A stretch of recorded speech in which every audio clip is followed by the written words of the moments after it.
Hello, good afternoon. I think we're going to make a start. It's time. I'm sure there are going to be a few people coming in and can make their way to some seats. My name is Professor Judith Clark. I'm Professor of Fashion and Museology here at London College of Fashion. And it's my great pleasure to welcome you this afternoon. I can see a lot of students, current and past, which is fantastic. And I know there are some people joining us online, so welcome to you as well. It's wonderful to have you. This is the second day of something of a celebration of the fashion, the Centre for Fashion Curation that Professor Amy de la Haye and I set up over 10 years ago. And so it's wonderful to take a moment to see where we are in a discipline and where we are in terms of conversations around that discipline. And in particular today we're celebrating a very special relationship. And that is a relationship that we've had over 17 years as a department with the fashion department at Iuav, the University in Venice, and their fashion department. We've had a relationship with them since its inception. And so we've had the privilege of conversations with that department in terms of building critical voices around curating, around fashion in particular, how to harness mood boards, if you like, around design, and apply them to curatorial dilemmas and archival practices. So there's a huge fondness between these two institutions, which I think it's fitting to celebrate this afternoon. And what we've done is we're coinciding it with another very important project led by the scholar Saul Marcadent, who I'm going to hand over to in a minute. His project, his research project, ongoing project, is called Tempi Responsabili, which is responsible times. And I think we all feel with huge urgency and gravity the word responsible at the moment and what that might mean. So the panel is going to look at that. We're going to celebrate Saul's own research and some of the voices that surround that research, and also consider how it applies to our own work here at London College of Fashion. So it's with huge pleasure that I hand over to Saul, who will actually explain what this really amazing project is, that we hope to be his interlocutor too. Thank you, Judith. Thank you.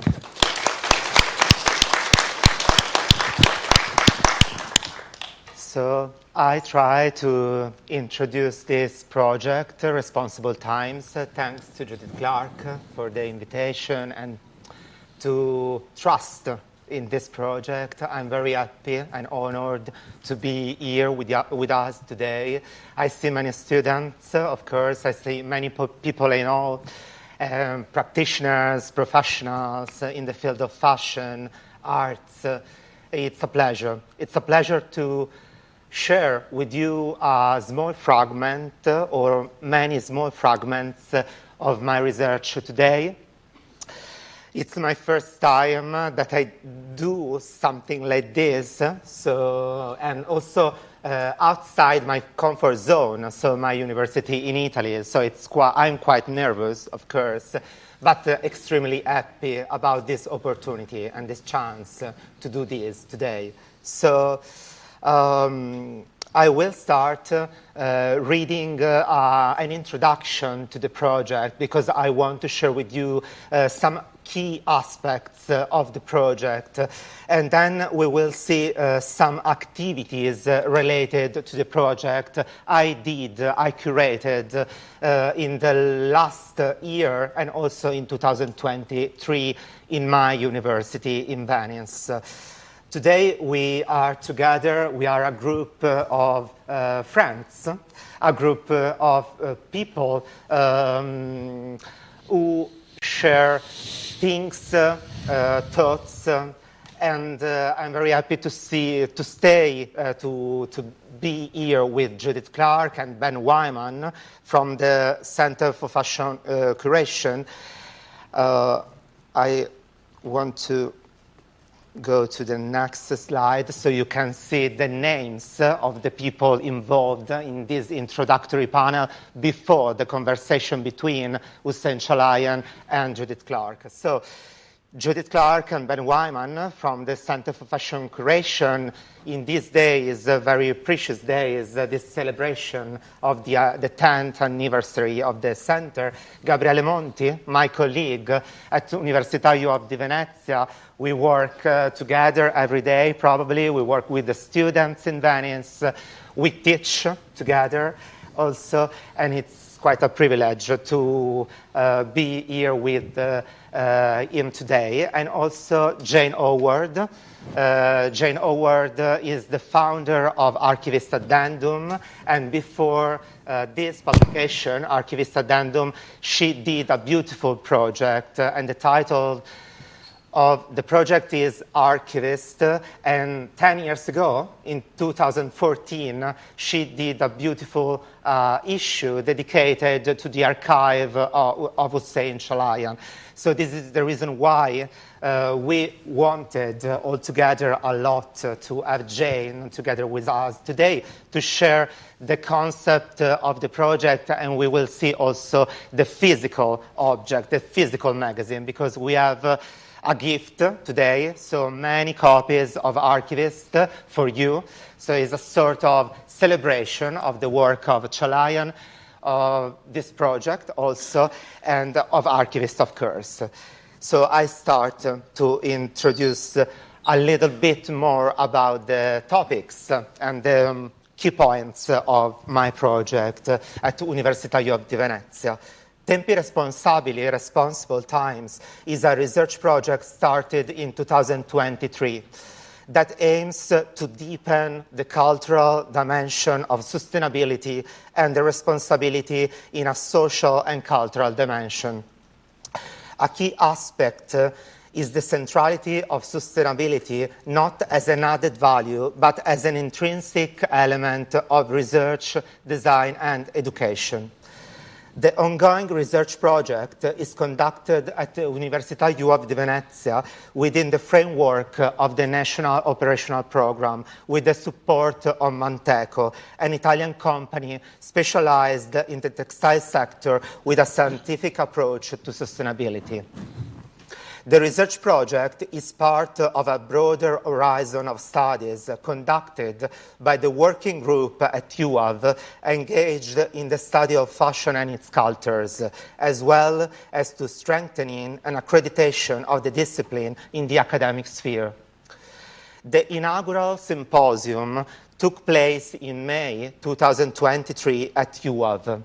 The opening panel established a dialogue between Maria Grazia Chiuri, artistic director of the Dior Women's Collection, and Karishma Shvali, president of Chanakya School of Craft. Chiuri and Shvali reflected on the collaboration between the French Maison and the Indian School, established in Mumbai, India in 2016, which aims to be a multidimensional learning platform centered on arts and crafts, particularly embroidery, ensuring equal opportunities for women. The relationships between the fashion industry and craft knowledge, issues related to the circular economy, and the topics of education and gender equality were moreover explored during the symposium by scholars and practitioners, interweaving very different perspectives to generate a fertile meeting ground. Responsible Times is a medium to long-term research project because a long time frame was necessary to critically address these issues. The inaugural symposium was followed by a series of workshops for Iuav that established a meeting point between research and teaching, such as an upcycling workshop with Italian knitwear designer duo Serie Numerica in June 2023. And an embroidery workshop in collaboration with Chanakya School of Craft, Mumbai, 1 year later in June 2024. We will focus on some of these experiences in this introductory panel later in a few minutes, combining a theoretical perspective and a practice-based and curatorial approach. The project connects now Università Iuav di Venezia with the Center for Fashion Curation and the London College of Fashion. And we are together today with Judith Clark, Jane Howard, Gabriele Monti, and Ben Wyman to discuss the project before the conversation with Chalayan. My intermittent research period at LCF started concretely in April 2024, so a few months ago. And in the first months, I had the opportunity to give theoretical consistency to my research, work by dwelling on some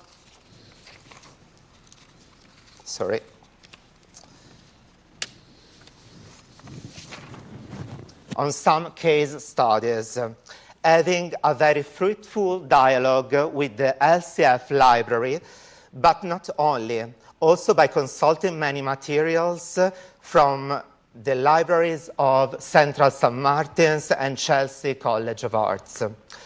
Attention to the materiality of editorial objects led me in July 2024 to conceive and curate, in close synergy with Judith Clark and Ben Wyman, a workshop entitled Rereading Visionaire, and focus on observing the very first issues of Visionaire magazine, founded in New York at the beginning of the 90s.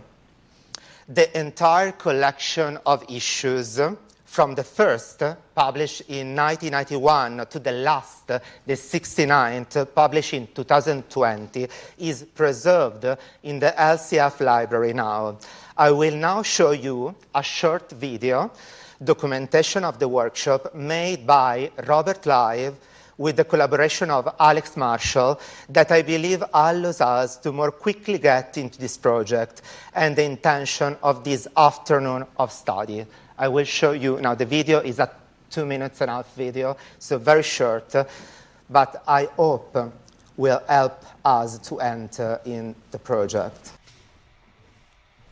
Spread over 2 days, from the 10th to the 11th of July 2024, at London College of Fashion, the workshop led by Saul Marcadent invited students to explore the theme of publishing as a permeable language and space for relationships by coming into contact with printed objects.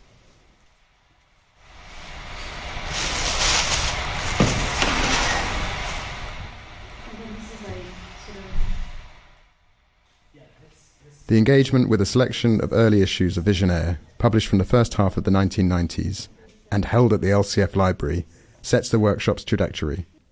From responses to existing materials to new ways of reading, displaying and curating fashion documents.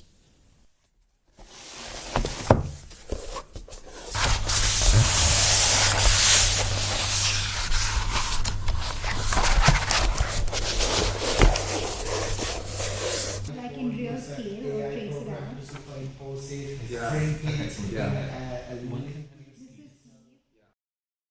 As a sum of moments of collective discussion and group exercises and small actions, the workshop brings students closer to materials precious for their physical, visual, emotional, cultural and political value, and invites participants to conduct research via a personal reading of these same materials.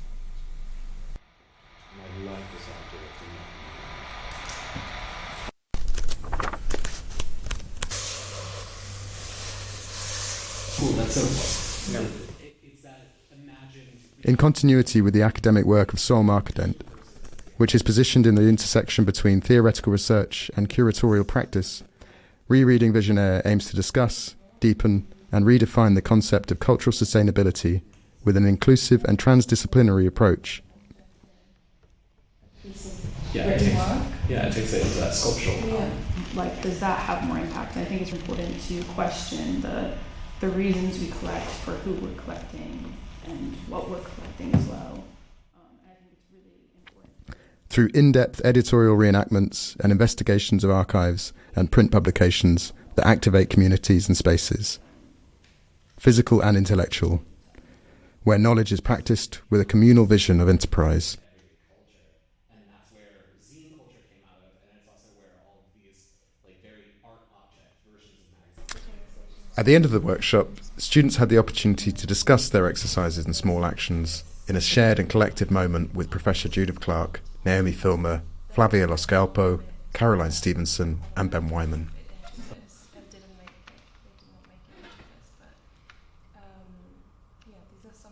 I want to involve now in this introductory panel the figure of Ben Wyman, because we worked a lot together to conceive and to make this workshop. I see also students, a participant. Thank you for coming.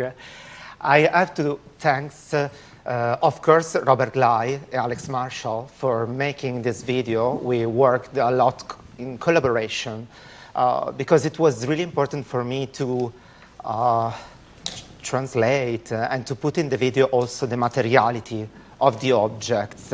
The students had the opportunity to look at, because a key aspect of my work is this focus on publishing, and especially on publishing archives.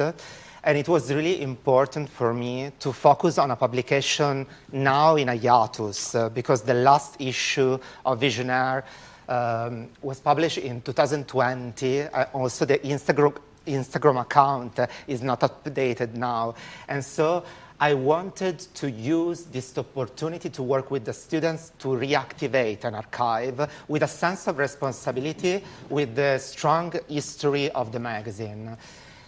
And in relation to this, Ben, I want to ask you your perception and your point of view in relation, especially to the work of the students, because they worked a lot to find a sort of response to the story of Visionaire. Yes. Can you all hear me okay, up the back? Yeah? Okay, so thank you very much, Saul, and hello, everyone. I'm very happy to be here today to talk about this student workshop that Saul and Judith and I talked through at great length, online, through Teams meetings and Zoom meetings, etc., through email, to try and thrash out what is it that Saul was wanting to explore with this workshop, that he had already conducted a workshop in Venice. And this was not a second iteration so much as a continuation of the ideas of Saul's research. So Judith and I were very aware we wanted to be deeply respectful to Saul's work and his thoughts and ideas around what he was wanting to explore, as well as pushing forward his research and working with what we had to offer as a research centre, as the London College of Fashion, as the University of the Arts, London. So from my perception of the day, what I might do is just very briefly run through those 2 days, just briefly describing what the students actually did, and then my thoughts around what they were doing.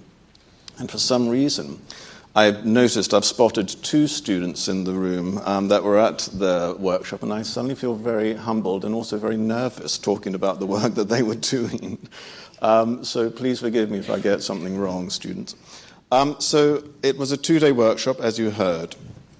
The start of the workshop was very much around looking. Some of you might have heard of slow looking. It was very much, I would describe it as a collective seeking of ideas and thoughts. There was a lot of silence, but there was also lots of murmurations of ideas and thoughts bouncing between the students as they just very gently and very carefully were looking through these 5 Visionaire? 5 issues at the beginning. Yeah. and they had to choose one. Yes. So the students spent a long time just looking through these 5 visionaire publications and then re-looking. And what I found fascinating was the dialogue, the bouncing around of ideas, the loves, the instant passions for this particular visionaire or that particular visionaire. And they were talking through why they were passionate about it. And so there was this lovely dialogue of thoughts and ideas. There's very much a collective looking and collective conversations, thinking very carefully about the materiality of each of these 5 visionaires and what that felt like. They were working with the white edition, they were working with the Comme des Garçons edition, they were working with the first edition. They had all very different looks and feelings and emotions, and it was coming out very clearly in the students' conversation.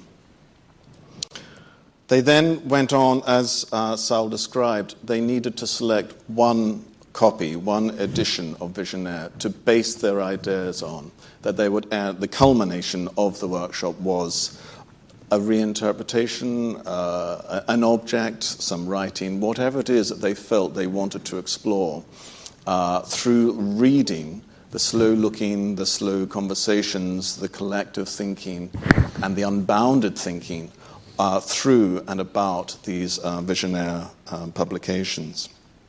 They eventually landed on working with one object, one visionaire publication.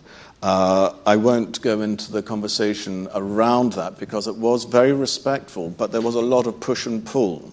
There was a lot of thinking through and thrashing out of ideas between the students, which was, for me, wonderful to watch.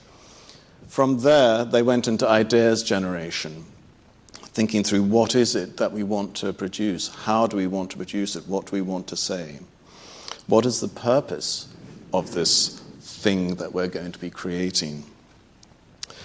The following day, on the second morning, we had a critique with the students and with a few of us, Saul included, obviously, and we were thrashing out ideas again, so further ideas generation, pushing and pulling again. And then the twists and turns of the dialogue and the co-curation of the thing as it slowly developed into a small physical object and a piece of writing.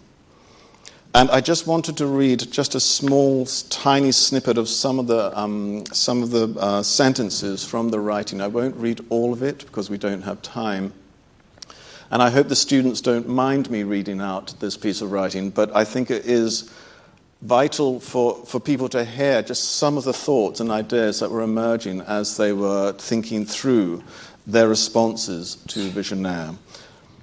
So, on July 10th and 11th, in an atmosphere of confusing weather and an unnervingly silent building, 6 students of fashion history and curation joined visiting scholar Saul Marcadent for a close reading and handling of the early issues of the magazine Visionaire. Familiarity within the group with the publication itself ranged from extremely conversant to passing knowledge. Luxury can take many forms, and from its inception, Visionaire was imbued with its various shades of luster by the bold and naive ambitions of its founders. Steeped in love of the high arts while acknowledging the basest primitive sexuality, Visionaire occupies the axis where the cerebral meets the tactile. Breaths of anticipation as the lids are lifted slides into silent focus. So this is when the students were actually taking the archival Visionaire publications out of the archive boxes that the Visionaires are stored in archive boxes within the London College of Fashion's library's special collection. Pages are turned and revealed. History unfolds and bifolds two-dimensional art and text tumble out of their sleep, becoming vibrant as the history awakens. Do you remember or can you imagine? Can you feel the fingerprints of the creators? For they are there. They chose the first issue, and just a couple more sentences around that. The first issue, an eclectic group of papers and expressions, an ephemeral embodied manifesto that bears the invisible touch and breath of all those that created and bound the collected visions of the season of regrowth and rebirth. A vision planted in the soil of reality grows shoots that continue to root and reach. This is Visionaire. So I just wanted to describe some of those words and ideas that they were exploring as a team, because for me it encapsulates perfectly just how beautiful the outcome was. The outputs were a small, as I said, small little physical object with a few little loose leaf pieces of paper and ideas. And then this, it was about maybe 300 words piece of writing. And I think that really beautifully describes this idea of the passion for what they were doing, but also this approach to reinterpretation and exploring ideas as a collective. Thank you, Ben. Thank you for your testimony, a sort of chronicle, maybe. I don't know if it's the correct word to explain. It's a good word. You did. But yeah, we were together, we worked with 5 issues from the very beginning of this editorial experience, and a very physical issues. In the first issues of Visionaire, from the beginning of the 90s, you can find different kind of material inside boxes.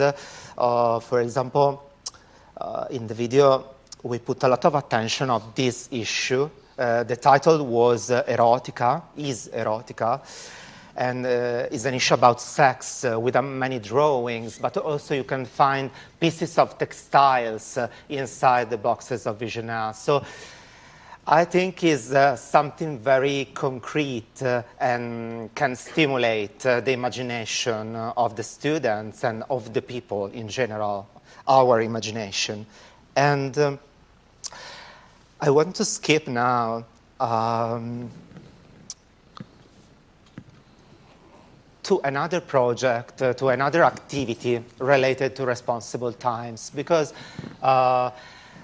1 year before the workshop of Rereading Visionaire, I curate another workshop at my university in Venice in collaboration with Gabriele Monti, and I want to ask to Gabriele to share with us his point of view and his perception during the 3-4 days of workshop in Venice. It was a completely different project, but again related to responsible times. In this case, we had the opportunity to work with fashion design students, not photography, not curation students.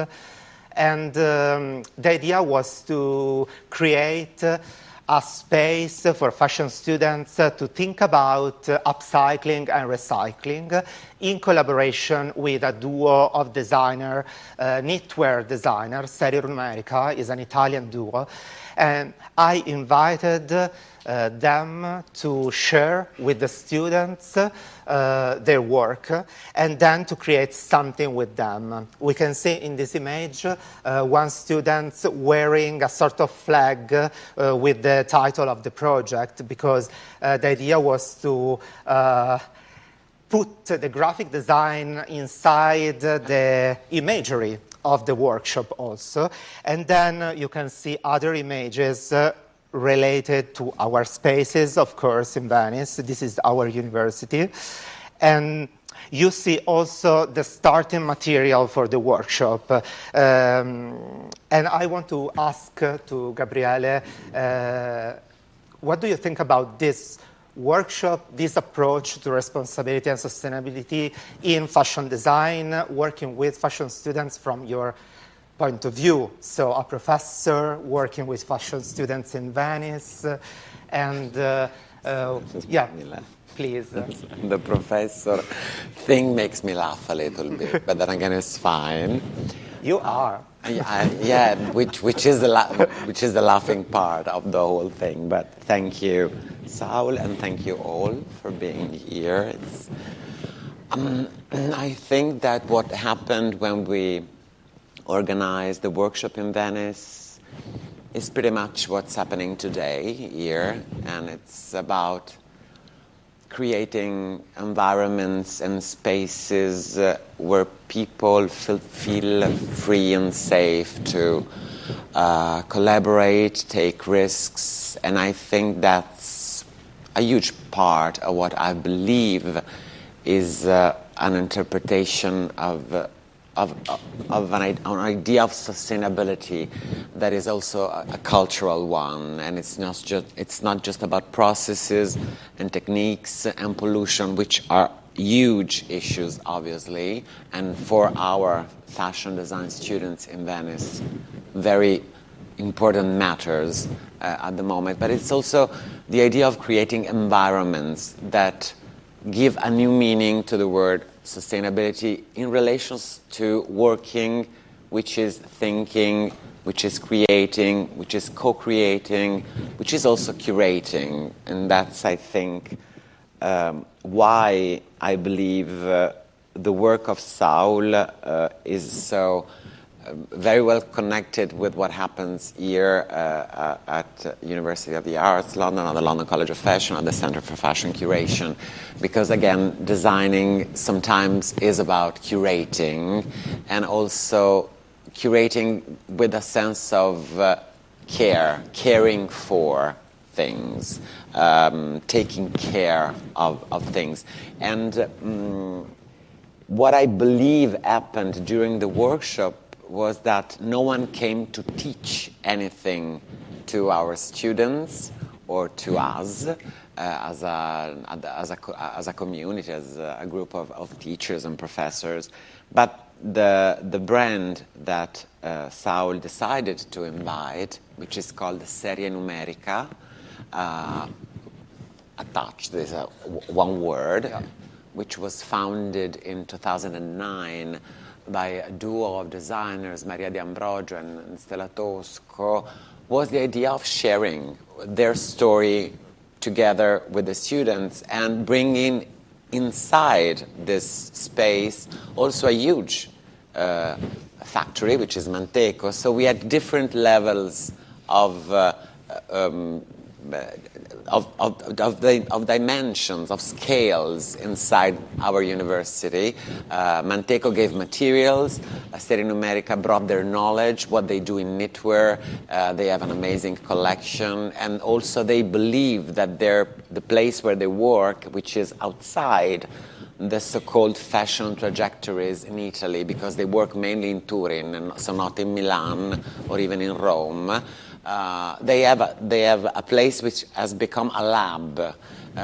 They do experimentations there on knitwear, also mixing manual and electronic machines. So they do both, the kind of knitting that makes them able to be very industrialized and at the same time very connected to craftsmanship, and that's what they also do in the local community of Turin. So they work in connection with other people. They build communities. They do not simply design fashion.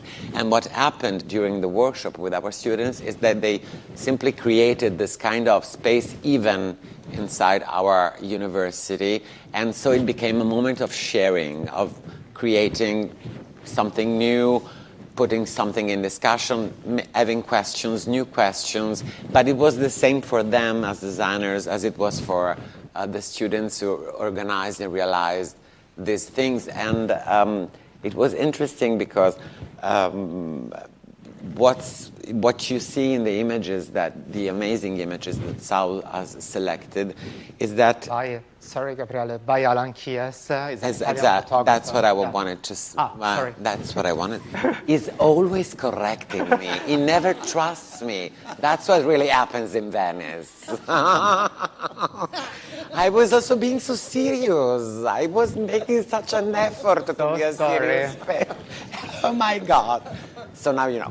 Anyway, I was just saying that even the images that are such a huge part for a school of fashion, you have to document what you do, you have to make known your students. That's so vital. The image you give, it's not about the school, it's about the students. So you have to, even in that way, you have to create a visual material that is really a part of a discussion. It's not something that you impose on the students. That should never happen, and that's the reason also why I think it's so important, and it works so well, the connection between the Center for Fashion Curation and Iuav, because this is very important to us. Saul was very good in inviting a photographer, which is a very good photographer, that he has known for a very long time, who came to document those moments, and also that documentation was part of a discussion, was part of a moment of sharing.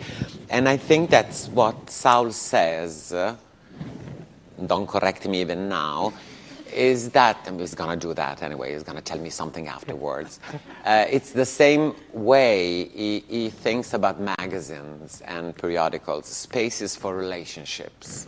And that's what he is very interested in. And I like the fact that he works in that sense, that he brings that sensibility into his work during the educational didactic part of the work. And I also believe that that's the reason why probably you like and cherish so much the work of Jane, I believe, because that's the idea of, I think, but maybe it's not true.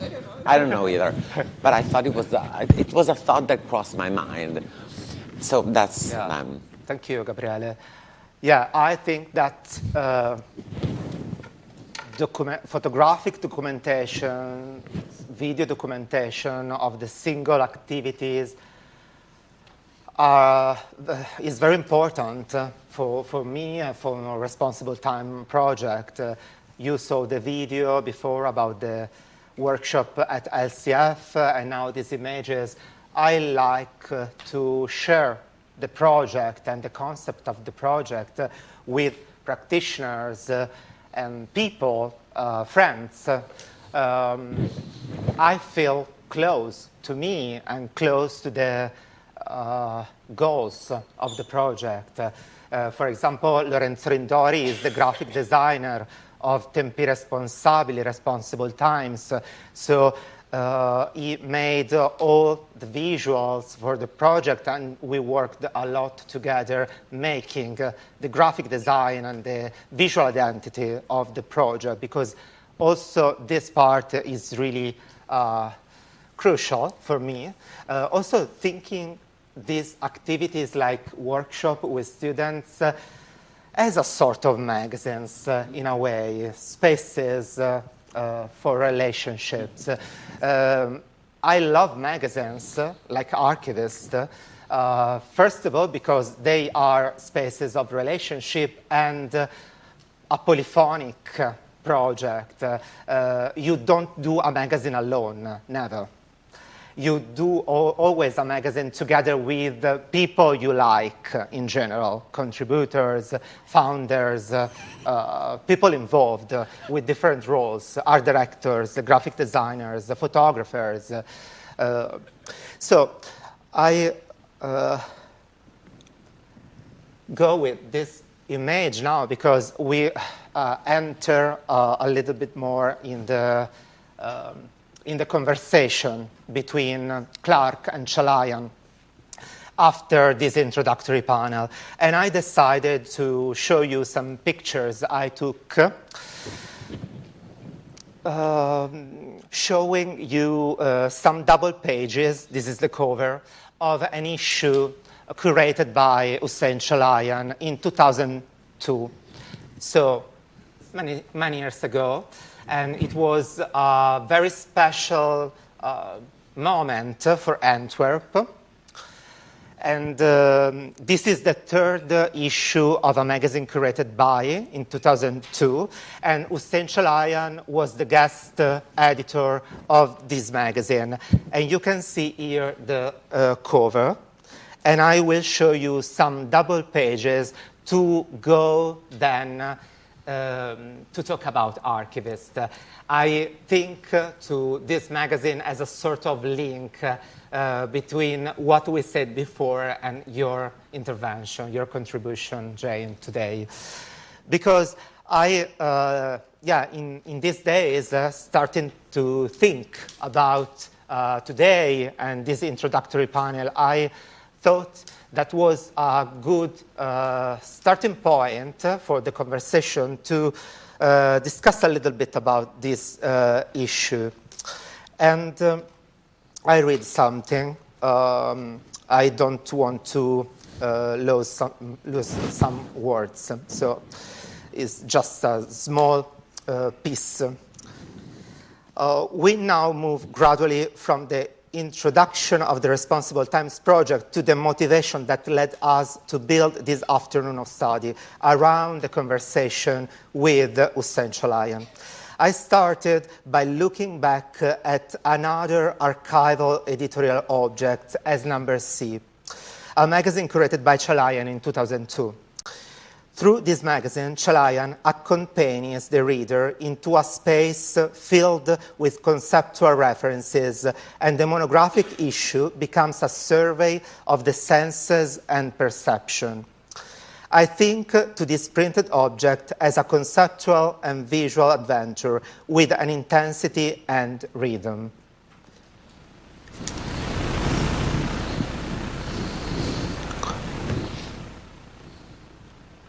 You can see some double pages, but I want to focus on a specific double page.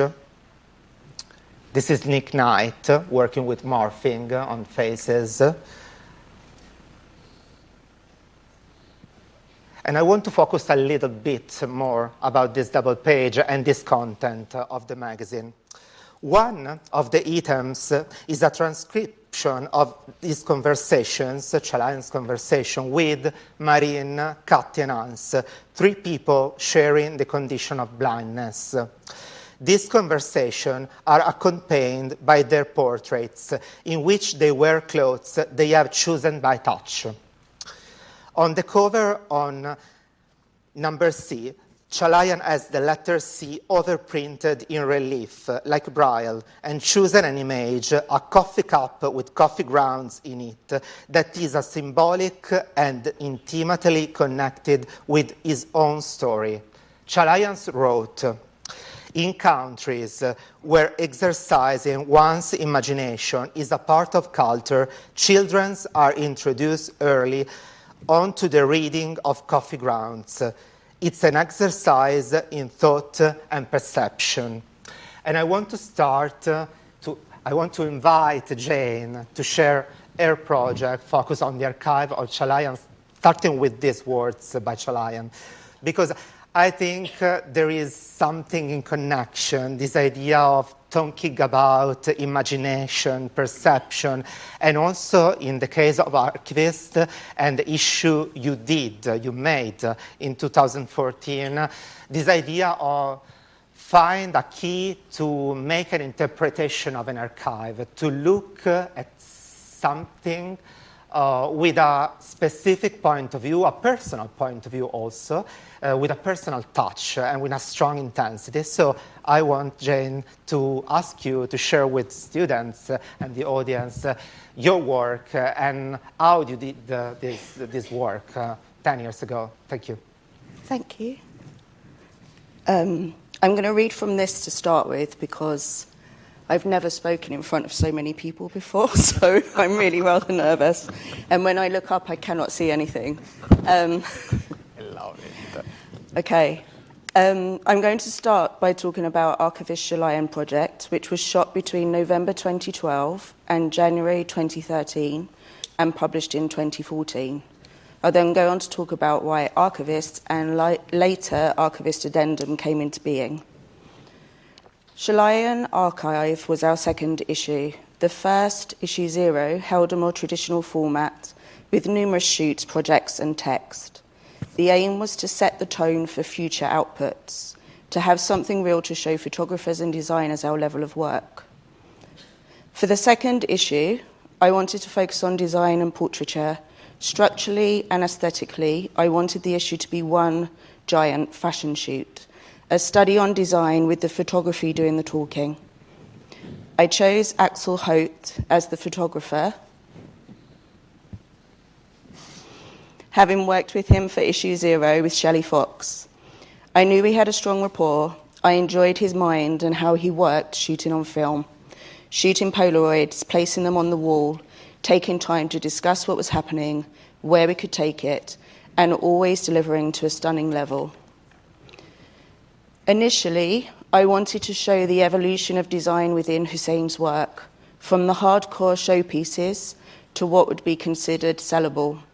I spent a long time nerding out, researching and looking through piles of selling books in the studio, studying line drawings, poring through lookbooks and watching shows. I wanted to do something fairly chronological and definitely hardcore nerd. But in reality, and as often happens with fashion shoots, I didn't have access to all the garments I wanted to feature. And so another way had to be found. The shoots became a non-chronological and were more heavily steered by the energy on the day, the photographer, the models and talent, and what we had to hand. The ideas were reworked and went through an... Joseph put that in for me to make me sound more intelligent. Iterative. Sorry. Sorry, Joseph. Good word. Iterative process in the studio, on set, as a team. Sorry. So, Lyda Fox, 7th of November 2012, our first day of shooting. A new face with a super slim, somewhat childlike build, someone who could wear the showpieces we had. I wanted to draw on Axel's interest at the time, masks, and make this fixation a key visual thread for this part of the project. The model is shown, but more often than not, her face is covered either by forms from Hussein's archive or by post-shoot interceptions made by Axel with sellotape or through blacking out of parts of the image. Bibiana Beglau, 20th of November 2012, a German actress shot previously by Axel for German Vogue. Our chance to take portraits of someone who, although used to being looked at and being in the public eye, was not a model. A chance to shoot the more wearable pieces and bring an understated, androgynous element to the project. Repetition of looks take the emphasis away from the fashion and focus instead on the person and the portrait. Kristin McMenemy, 24th of January 2013, an iconic supermodel. The possibility of working with Kristin came to us via Maria Comparetto, the makeup artist I have worked with for many years. Whilst on set talking about the project and where it was heading, I mentioned I wanted to shoot a super hardcore model, one that embodied my love of androgyny and one that would make people say, "How the did you get her?" Marie at that time was doing Kristin's makeup for private events and asked me if I wanted her to approach her. I replied, "Call her Maria and I will love you forever." She got her and I still love her. The most intense day by far was this one. Initially we were booked for a 2-day shoot. This turned into a 1-day shoot whilst on set. And with the adrenaline that comes with having a hardcore American supermodel on set in Axel's studio, a warehouse off Lea Bridge Road in East London, we went for it. Multiple looks and characters were shot. One woman with an arsenal of experience that held court and mesmerised.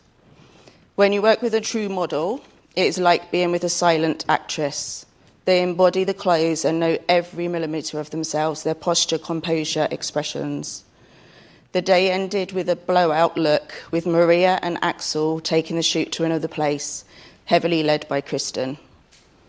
We had an amazing body of work, and this went on to be added to with Axel's forensic microscopic images of threads and fibres taken from some of the garments, resulting in a stunning portfolio. I gave carte blanche to Axel. The whole shoot was a playground, and given the outfits and our circumstances, we made the best of what we had. One thing I really wanted to convey with this issue was to show that Hussein wasn't just a showman. I wanted this issue to be quiet and understated, to have a degree of humility, and I wanted to recontextualise where fashion was normally viewed, the idea that radical design could be worn in a comfortable, understated way.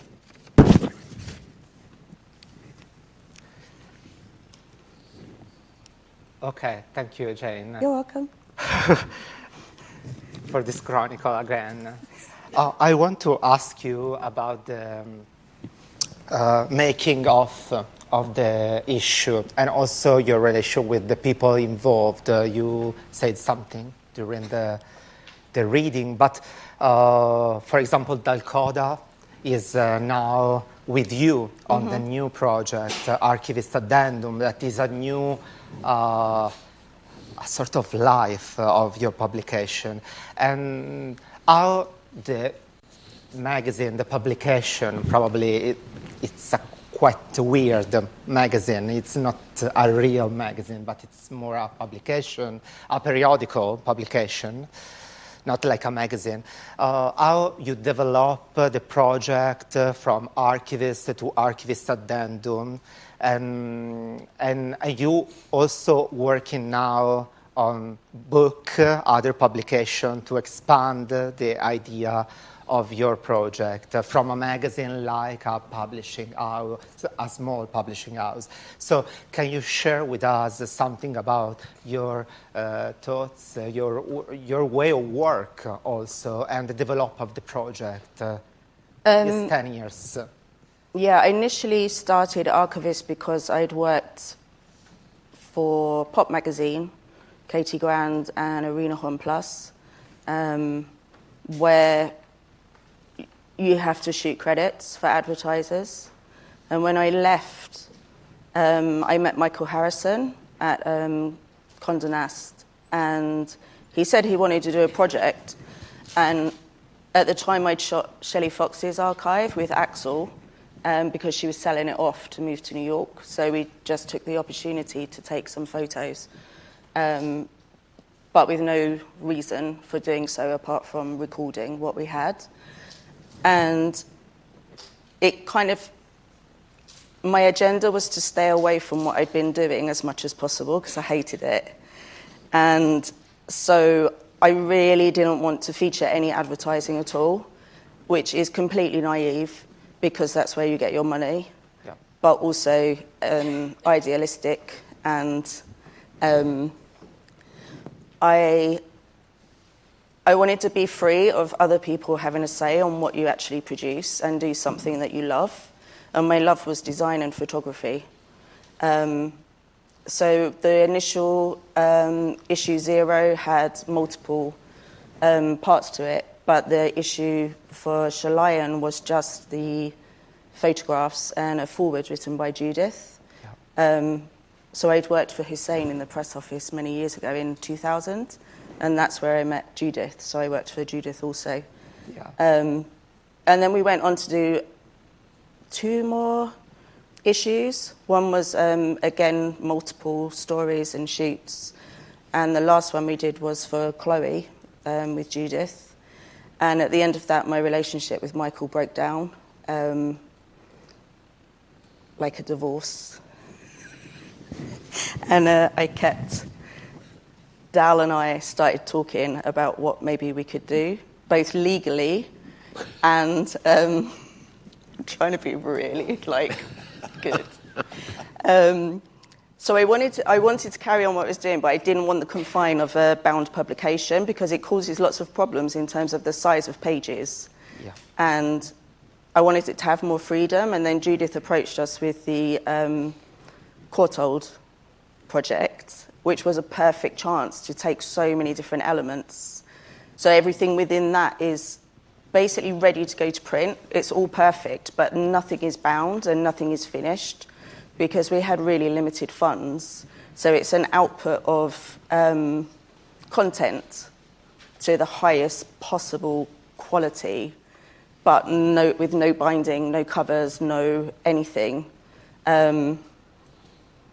And then more recently, we just did a publication for Delaine Labasse that's been nominated for the Turner, which got nominated. So I got offered the project because the photographer had a huge archive. And within that process, the nomination came in. But again, there was no money. But we always find out as we're already kind of neck up in it. And we do have another project waiting that we shot in January 2023, which was a designer that I first wrote when I thought of the name Archivist. And Dal did his manoeuvring in society and managed to get us to go and stay with them. And we shot their archive, what they'd kept. So we have one in the wings. Okay, thank you. I think we are now at the end of this introductory panel. I have to thank you, everyone involved, because we thought to this introductory panel all together. It's a sort of teamwork. I have to say that the idea is to publish a book as the final point of Responsible Time project. I don't know when. The publisher will be an Italian publisher, Marsilio, and we are now thinking a little bit more about the structure of the book, but I like the idea to think the book as a sort of collection of fragments of all these things, like today. So probably the book will be a collection, like a magazine, of pieces, symposiums, workshops, lectures, etc. The next step will be the conversation between Hussen Chalayan and Judith Clark. So now a small break, 10 minutes, and then we will start again. Thank you, everyone.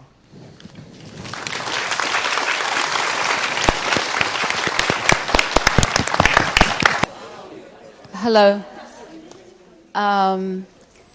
Thank you very much, and thank you very much for those who've just joined us. We've just had a very interesting panel in association with Iuav University, and talking about the notion of responsible times and what it means to have responsibility not only around sustainability, material sustainability, but also cultural sustainability. It's my great personal pleasure and honor to welcome Hussen Chalayan, to have a conversation with me and then with us this afternoon, taking that idea a little bit further and, of course, talking about not only his extraordinary and, I dare say, unique, something that is very rarely said about a body of work and the future. So, and of course, within the idea of responsibility is exactly that, isn't it? It's about the relationship between past and future, the care we take of the past and of our ideas, our responsibilities, our preferences, our urgencies, and we indeed protect them and project them into the future. So it's really about work that both comments and conserves. And I want to start with asking Hussen about the word comment. There's something about your work that is always attuned to things that are not easy about the world. And I think more than quite literally any other designer associated with the field of fashion, you've managed to balance something that is so political with something that in a way, and I'll come back to that, conforms to the kind of rules and rituals of fashion. So I want to start with asking you about, I guess, your relationship between quite literally a kind of geopolitical reality and how you feel you turn that into rhetoric that could be communicated via dress. Mm-hmm.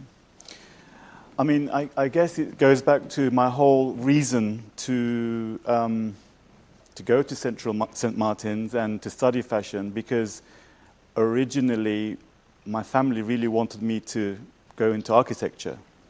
And then in my foundation course, I also thought I could be an artist only. But I thought that by applying my ideas to dress, I thought I would be able to maybe get newer work and newer results. So the urge to look at political scenarios I think that comes from my background because I've come from a war-struck place. I'm coming from a place that's tricultural. It's British, it's Greek, it's Turkish, now Russian as well. I think that always fueled a sense of curiosity. Also, I'm from a place that was divided for 30, 35 years. So that also fed my curiosity, what's on the other side that I can't reach. So I think that my childhood really fueled my curiosity. I'm already a curious person, but I think my actual environment fueled that further. Then I thought, well, there's so many things I don't understand, so I want to use my work as a means to understand while I make a new proposal on how you can look at that scenario. So it's a combination of exploring, but at the same time trying to make a proposal on how you can look at something and create new perceptions around the body. I think a lot of my work doesn't have results. I think they are ongoing. So I feel like a lot of things that I've done, I can still continue to work on them if I wanted to. So I think they've been more process-orientated, and I think the process then became the work itself. And then, of course, the final results were what I did for that collection. But actually, the ideas are fluid, and I can stretch them further. I mean, I always have felt that your collections were sort of obviously sequential in terms of the traditional catwalk scenario where one dress introduces the next. And so sort of very episodic. But as you say, it never felt that it ended there, and that in a way one project indeed flowed into the next. Do you feel there was one preoccupation that was in fact the kind of fil rouge between, that you carried from one to the other? Do you Yes. think that there's a preoccupation that was the most urgent for you? Yes, for the clothes to have a sense of life of their own. So I wanted the clothes to be really alive, even when they were not moving. And then later I worked on things that move. I think a lot of people probably have seen them here. But I wanted the compositions to have their own sense of life, as if they were remnants of a movement, or they were part of an animation. I would work a lot with animation. I would create sequences, and I would take moments from the sequences. So what excited me was to look at something and for it to make me think of something that was alive. And then, even though now it's a segment of that. I think that's the common thread. And do you think that you've always felt a sense of responsibility, this word is going to come up quite a lot this afternoon, to say something about politics, about subjects that perhaps, I think, until that moment, were often considered not necessarily the domain of fashion? Definitely. I mean, I think I looked at subject matters that I was interested in, but that I wanted to actually learn more about. And I also wanted, at the same time, like I said, reharness those ideas and maybe make you look at them in a different way. So I would say that, I was always called like a conceptual designer, which is such a heavy, let's say, label. But something had to move me emotionally first. I would intellectualize it after. So essentially, I am actually both. I would say I am emotionally orientated, but I'm also, I managed to create a balance, or try to make a balance with the cerebral side, to that in a way. So I feel like the political statements were, like I said, they were trying to understand something rather than making finite statements. I also think there was rarely a kind of finality about them, and not only that, but about the kind of perimeter around the idea of fashion itself. I think your work lends itself so kind of incredibly to exhibitions is partly because of that, because it's always felt that the space around your work is active, that there's something necessary about taking its place as well in terms of space, not only kind of location.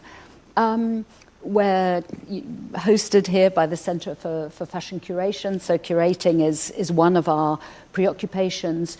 Could you tell us about the importance of exhibitions to the kind of broader documentation of your work? Mm-hmm. So I was very excited about being in the gallery or museum space, so to speak. But I have to say that right from the beginning of my journey, I've worked as an artist and a designer, actually. And it wasn't that the art side came later. It was always in parallel. So I was used to these two ideas feeding off each other, or two approaches feeding off each other. From one concept, I could do a collection, or I could do an installation or a film. And as a younger creative, I even, was able to invest my art sales into my fashion business. So there's been this correlation between the two. But what I really enjoyed about the museum environment was that the person who was looking at this could look at it as long as they would like. Because fashion shows are so transient and they are over in 10 minutes. And with the museum space, the person could be there for hours. I remember when we first did our first show in 2004, I mean, we did many shows before that, but our first big one was at the Groningen Museum and in Holland. And I remember just people were there like making notes and stuff, or just being there for hours. And I thought that was something very precious, because you cannot spend that time in a fashion show. It's over before you know it. So this was something very different in terms of, let's say, what I had experienced before. In terms of also the value that an art space gives your work is, of course, you can reframe an idea in a different way, and you can really control the environment. In a fashion show, you can have a concept, but things can go wrong. If the models don't carry your clothes properly, it may not be the results you want. I think in a museum environment, you have control as well. And this word control is a bit of a disease for me, because it's something that I have this need to control my work and my environment, but then I know there's a cutoff point, and I let things take its own course. And control is also to do with making decisions and knowing when to stop as well. So it's actually a whole thesis, the idea of controlling or knowing when to stop. I mean, I think controlling is one way of putting it, but it's also caring for something. It's caring about something, but it's also caring for something such that it is manifested in its best possible way. Yeah. And there's a kind of attention to detail, and I think that it may be because of this and imagined worlds that I think you talk about as a childhood daydream, of imagining total worlds. It always feels as though, even through a garment, you're inviting us into a total universe. Yes. And a total work of art. Do you think that meant that you've been kind of restless in relation to the kind of disciplinary boundaries, and have perhaps looked to film, for example, as one of the mediums, because it is more of a total environment, do you think? Absolutely. I think I first started making films before fashion films were like the trend or anything. I was very much one of the first people to work that way. And that was because I was able to extend the world building, as you put it, because I was able to create the atmosphere I wanted. I was able to then, really control the choreography, etc. So that became an extension of my work. And I also found the fashion shows quite limiting at that time, and the whole cycle of because I've been doing this for nearly 30 years now, and I mean, I just got a bit bored of the routine. Pack up, go to Paris, unpack, do all the stuff, the press come back. It was just clockwork, and I think that I had to really kind of expand a bit and go into other areas. But because of my, let's say, my artworks anyway that I was making, it was a very natural progression for me. So everything felt very natural. Nothing felt pretentious. Nothing felt wrong. So yes, I think absolutely, world building and sharing that world. And I think part of the need for the world building is maybe because I'm not that happy with the world I'm living in completely. It's for a long time. And I guess you create another world that you feel maybe happier in. Maybe, Yeah. I would say. Yeah. I mean, I think there's a lot of language around your practice. As you say, you've often been cited as the most conceptual of designers. And I think that often begs for words, because it's as though if it could only be translated, those ideas could be articulated differently. But I want to quote a sentence from Felix Mendelssohn, actually, that says, "The thoughts expressed in music are not too vague to be put into words, but too precise." And I feel this about your work, that it's not that your work speaks for itself. It doesn't need, in a way, to be put into words. Do you feel that there's been a kind of an overactive desire to put your work into words, and instead it speaks for itself? It's a very good question. And I think it's also very interesting that you refer to music, because I always felt, I have said this a few times before, I always felt that visual people are trying to create the same effect as music, but actually I consider visual people who try to do that as like poor man's musicians, because you can never create the same visceral effect. But I am very interested in music. I've done so many projects to do with sound and form and how they relate to each other. And also synesthesia and all that, the idea of being able to smell a color or, all that. And basically, for me, it was always very important to create an emotion when you see something, even though people might not get the right idea. The point is that if you're moving someone through the work you're doing, dislike is also a part of it, by the way. They can also dislike it. That's also a valid statement, or valid condition. But for someone to not feel anything is, for me, a failure. So I think, yes, if the work can move you like the way music can, I think then there is a success there of some kind. I agree. Again, taking us back to the Centre for Fashion Curation, one of our big preoccupations, and that relates to the Responsible Times project, is the idea of the archive. And I think that your work puts the archive sort of into crisis, in a way. When I think about your work and the kind of very real needs to, around protecting a body of work such as yours, I think of lots of things. I think of a sort of crisis of classification around your work, because I think it isn't one thing. It could never be one thing. But I also was thinking back to something that we created together, actually, with Robert Violette, for a book on your work, and that was theming your work. And some of the words that came up were transcendence, speed, metamorphosis, migration. And I thought those are very difficult words to archive.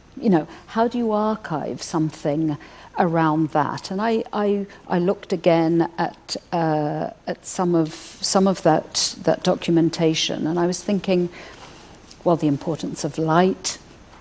There was the immaterial light, the importance of light for you, its association to the Enlightenment, etc. What do you feel about the idea of archiving work, where there are so many abstract kind of ideas around it? And do you fear that these cannot be contained in a garment in an archive box? I think that what you're talking about is to do with working in teams. I think that for a creative, when you're too close to something, you're not able to see it from the outside. That's why there's a real joy in working with people like yourself who is able to reframe certain things and actually create a new structure as to how they could be categorized or how they could be housed, so to speak. So I think this is to do with when something that goes beyond you, and I think you've got to be open to other people's, let's say, take on what you do. And this is why I think, you have got creators, then you have curators, then you have writers, and all these people, in a way, reframe what you do. And that in itself creates new form of inspiration for me. I mean, I think what we did for the book when we categorized the sections was really enjoyable because in a way, it helped me house all these different works I've been doing over the years into something quite concise and kind of intelligible. So sometimes abstraction could be so in your own head, and because you don't have to explain it to anyone, it stays in your head as abstract. When you have to explain it to others, it can clarify for yourself and for others. So I think that dialogue is very important. I think when we document dress, often, and I'm certainly do this, is rely on the idea of reference and historical reference. If we can sort of track a genealogy of style, then we're kind of onto a good thing. If I can spot the Victorian reference in a detail, then I sort of feel safe somehow, as though, something can take its place in history. With you, famously, references are not performed like that. And I think that one of the reasons why you have been so insistently called a fashion futurist is because there was a slight sort of there was a doubt about where to place your work, that it wasn't neo anything that we could quite figure out. And so I just wanted to ask you about that in terms of your own references and where you're looking at the moment for your references. Yes. So this what Judith is talking about in terms of how the fashion media especially wanted to reduce you or to label you has been a big issue because there was always a need to call you something. And actually I was thinking, well, don't reduce me to that. Why are you reducing me? Can't you just have an open mind about how you can describe me?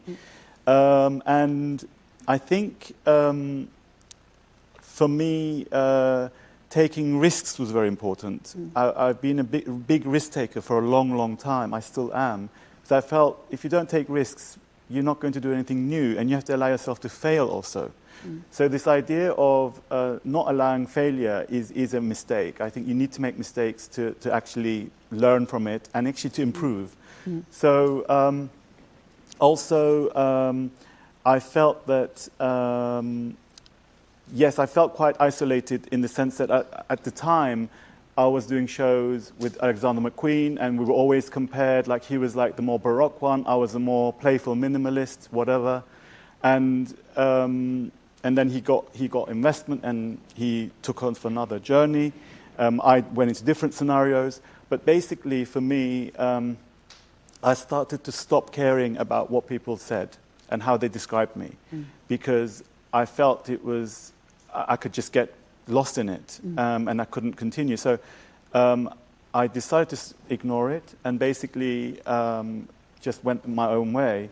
But it's been a combination of risk-taking and self-inflict, well, no, I wouldn't say self-generated confidence. So it's been an interesting journey in that sense, but I think it's because a lot of fashion people do not know how to write about ideas that are abstract, so they get lost in it. So whereas if an art writer wrote about my work, or an academic writer, or a historian, or someone like yourself, they would know the language. And I think somehow the ordinary fashion press didn't quite get the language at the time, but they were excited about what I did, but they didn't know what to call me. So, and I thought, does it matter? Do you have to call me anything? So anyway, I've been through all that, and there's been lots of discussions around that, yes. And what are your current Yes. urgent preoccupations? Yes. So, like I said from the beginning of my journey, I've been an artist and a designer, and I'm also a professor at HTW in Berlin. I've been there for 5 years. And before that, I was a professor in Vienna for 5 years. So I've been in academia as well, because I love youth culture. I love, seeing how the new generations that are born into the digital age think and live and be. But I also practice, of course, at the same time. So what I'm interested in right now is very much how I could preserve my archives, and we'll talk about it, I guess, in a bit. How I could help younger people with my experience, and actually feel for me, because since COVID, we haven't been doing collections, we've been doing more collaborations, but I miss the team effort of what I used to do. And I work with a few people now, but I miss working with larger teams. So I think what I would like to do now is to apply my ideas for maybe other companies, maybe be a creative director for another company or do a big project for another company, because also I feel I will grow through that as well, because it doesn't have to be, so to speak, only my own brand. Yeah. It could be what I've learned and my skills for another brand that I think would be right for me. So I think this is kind of where I think I might go, and I would only do my own brand if I have a strategic partner. Because without a strategic partner, I don't want to continue what I did before. It's just too difficult. I'd rather be part of a bigger machine. So for me, these things are actually very important, because I survived for a long time on my own, with my team, of course, but pretty much, with scenarios where we've had small investors, but it's been actually, very difficult to participate in the whole discourse without the strategic partner. So I would only do what I was doing before, if that comes along. And otherwise, I will work on project basis. Yeah. And just to rewind slightly, I wanted to ask you about your teaching. Yes. And what you feel your priorities are in relation to inspiring, as you say, a younger generation of designers. So my area of speciality is actually sustainability and innovation at HTW, so it's HTW in Berlin. And actually the school is known to be creative but also quite technical. And I'm one of the 7 professors there. There's no head professor as such, whereas in the previous course it was structured differently. I was head of department. What's important for me is to help younger designers to look at fashion from another perspective, to create something new, because I think fashion is so self-referential that I often feel it's becoming more and more curatorial. And I feel like a lot of people that we think of as creative directors or as designers are actually becoming more curators. Nothing wrong with that, but it's just another model. Sure. Whereas what we were doing was very much really originating ideas, and it's just another game, really. And then since then, of course, there's been celebrity fashion. Then there's so many models in which you can be a designer. I think in my case, I am interested in the direct creative, let's say, path, and how we can create a way of thinking to be able to create new ideas. I guess this is very important, and also for the students to develop skills that, because that's a time for them to really develop skills that they can then apply after. So we're thinking ahead also what they will do after. And and every student is so different, because I'm working with very artistic students and I'm working with very commercial students. And it's also, I'm the only person there that teaches in English. Everybody else teaches in German.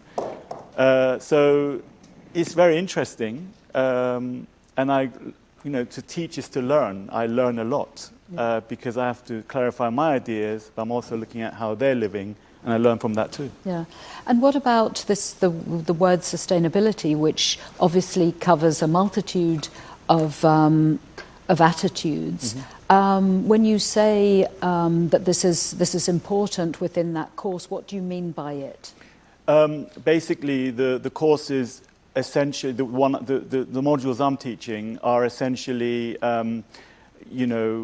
have sustainability at the core. So no matter what the students are working on, they have to be sustainable, but not only, like you said, not only with producing something, but also with the design. And I have a big emphasis on timeless design. So they have to work on things that are going to last a very long time. So also then that comes into the notion of luxury. What does luxury mean now? You know, all of these things. Because essentially our company is, you know, what I do is based on an alternative luxury approach, which means that, you know, the materials are not cheap, there's a lot of workmanship, etc.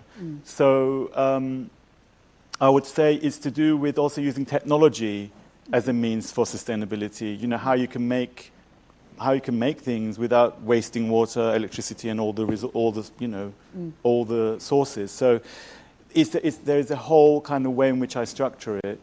And different students work in different ways. So some are upcycling, recycling. Also, you know, some are using 3D printing, some are not. Some are, you know, constructing completely by hand. But then some are actually using expensive fabrics that they're buying brand new, which they shouldn't be. But because it's going to last a long time, we accept, for instance. Yeah.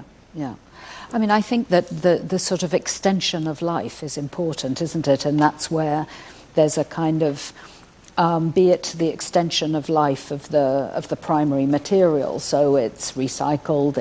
It's quite literally its life is extended, or its relevance is extended. The ideas are extended. They're all about kind of extending the lives of objects. And I think, and here we get into a mention of your own archival project. This is something which, with huge delight, I say that we are going to collaborate. And today is day one. Now, in this moment, is day one in terms of the Centre for Fashion Curation thinking about and helping you think about your own archive, which is incredibly wonderful, but also quite daunting. It's daunting because of the variety of conversations that your archive intersects with. And it also has the intention, which I'm sure we share, to be open, you know, to be a kind of open document. This is not a boxing exercise. This is a study exercise and an extension of the ideas exercise. What are your priorities in relation to the idea, because we can think hypothetically at this stage of the idea of an archive of your work? What would be your priorities? I think, well, first of all, I'm delighted that we're doing this project with UAL and yourself and the whole department. It's really, for me, something I've been wanting to do for many years, as you know. So I'm really delighted. I think the idea of preservation, the idea of this, there was so much, you know, like hard work that went into these works, that for me, you know, often because of lack of space, they had to be put in boxes, they weren't hanging properly, or some were not. And then for me, first of all, for them to be, you know, reconditioned and, you know, categorized, and because there's been so many collections over 30 years, for them to be properly, let's say, reframed. That's very important. Secondly, I think the ideas are timeless, so I feel, you know, they could be reference points for many people. You know, they can come and look at them, study them, whatever. You know, hopefully we'll do that with appointments. And then I think also maybe at the same time, you know, it's kind of for me, maybe by knowing where everything is, it can also lead to new projects. Absolutely. It could be that we can revisit those ideas and, you know, recurate ideas around them. So I think there is all kinds of things that can be done with it, but I haven't had the chance to do this until now, and I do need other hearts and brains to look at it, because it's just like I said, I have to remove myself from it a bit, which I find healthy. Yeah. Yeah. I mean, I think that every time there's an archive that is begun, you feel that there are other opportunities around the form. You know what even the word archive means, and I think someone like yourself who has always questioned all of the available forms, you know, all of the available modes of communication. Obviously, it would be a travesty not to rethink what the archive might be and might become. And when I asked you about the importance of exhibitions, it in a way part of that question in my mind is where do we put performance in the archive? Where do we put architecture? Where do we put space? Where do we put some of the feelings evoked by sequences and narrative sequences? And so, for me, the excitement is about starting to talk about those things with you, and starting to think of how much space is actually needed. Well, I think I need a foundation, but for that, I think I need a big investor. I have actually done a plan for that, but it's super expensive, and I think I invited you to look at that as well, if you remember. But I think it needs a foundation, and hopefully it will lead to something like that, where we can create a center of some kind, because there is definitely so much to share. And like you said, to extend the lives of these things with the performance aspect, with the spatial aspect. But I think you need space and you need funds for that. And right now, I'm happy to start the process and let's see where it goes. Exactly. Yeah. Now, I don't want to hog all the time, because I know a lot of people are here because they do have questions for you. So I want to invite the audience on that note to ask questions, or maybe have considerations around some of the things that we've been talking about. Yes, many hands up. Yeah. Hello. Hi. Thank you for the talk. I thought it was very informative. My name is Crystal, and I'm at the Royal College of Art, Fashion. My question is, how do you approach world building? You mentioned that it was very important. Gosh, it's difficult to say. I mean, every project is done in a different way. I don't use one formula all the time. It could be sometimes that I create an animation. Other times it could be prose. Other times it could be that I want to rework on a film I've watched and repunctuate that film. It really varies. But there isn't one way. Sometimes I combine all those elements. I mean, sometimes I blindfold myself and draw with just ideas, depending on the idea. There was one project that needed that, for instance. Other times, I would look at, music and how I can give shape to sound. So many different kinds of ideas, really. But then the world building around that is, I think, that when the project is finished, you create like a whole experience. In my case, I really always was so interested in the music, and I most of the time used live music. So I would then have to get that composed, or we would use existing things but revisit. And then I would have to always say, when this model comes out at this moment, I want that music. And the whole, in a way, I thought about it a bit like a film director, I would say. So in a way, the world building and almost making a film for the event goes together. That's what I would say. So there's one up the top. If you'd like to. Oh. Cool. Hi. We were kind of talking about archives. I just wondered whether when you started, did you kind of intentionally keep things because you kind of had this vision of having an archive? Or was there a certain point where you realised that you should probably save things because you might want to revisit them kind of in the future or have them to kind of reflect back on? I think all those reasons. I would say that when, honestly, a big part of my life has been spent working, kind of day and night.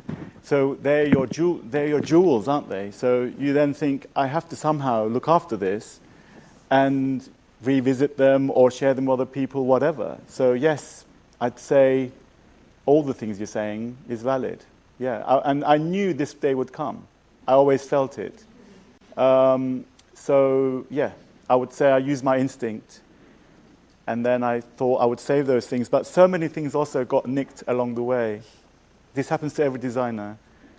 And there are many things that are nicked. So I'm going to see those gaps when the archiving starts. And I know I'm going to be devastated. And I can't do anything about it. When people borrow things for styling, things just don't come back. And then you see it on someone in a party. And seriously. And then how do you ask for that back? Oh, by the way, you nicked that.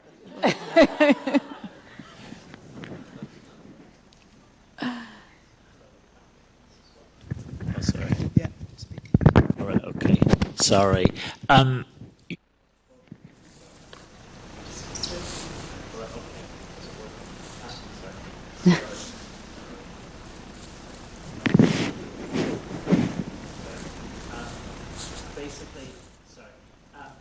Yeah, speak up. We'll hear you. Sorry.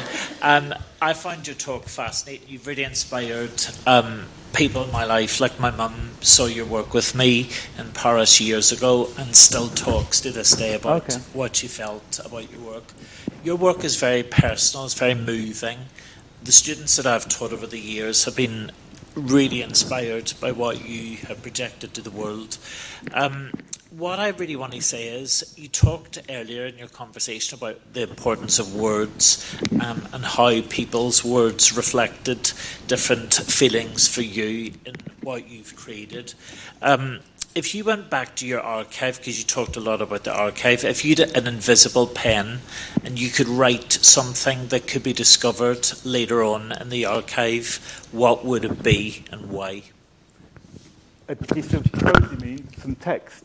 If I was to write something? Yes, something really pivotal that speaks about who you are or what you're trying to convey or what message you want to send to the world beyond in your archive that could be discovered. Because your work's all about discovery. It's about, so many different narratives and things. So I'm just interested. How does one answer that question, though? Because, I would write... I would write about the behind the scenes of everything that happened, because there's so many things that happened while I was on this journey, and so much hardship that I somehow managed to go through. And it's not like, oh, I'm a hero. It's not like this, but problem solving. How I had to problem solve so many things, and in a place like London, I grew up here, so I'm from Cyprus. Born there, but I came here at a young age. So I grew up here, but it's a highly competitive place.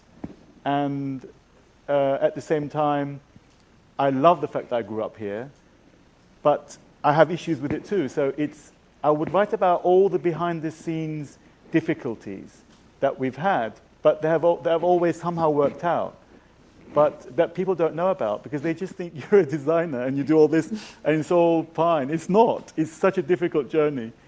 But I chose that journey, so I would write about all that, I think. Yeah, without it being wet. Yeah. Right. Hello. I'm here. Hi. Right. Very inspiring talk. And my name is Yuan. I'm a women's resident here. So the question that I wanted to ask is that I know there's a lot of political influences and care for reality and reflecting what is happening in the world right now in your work, but you also mentioned that you wanted to create kind of a timeless, so it's kind of a very key words about it. So do you think these two factors, how they influence each other, and how do you think about them when you create your work? So a lot of the ideas that you're seeing here some of them are from the late 90s, some of them are then later. I think it's kind of sequential.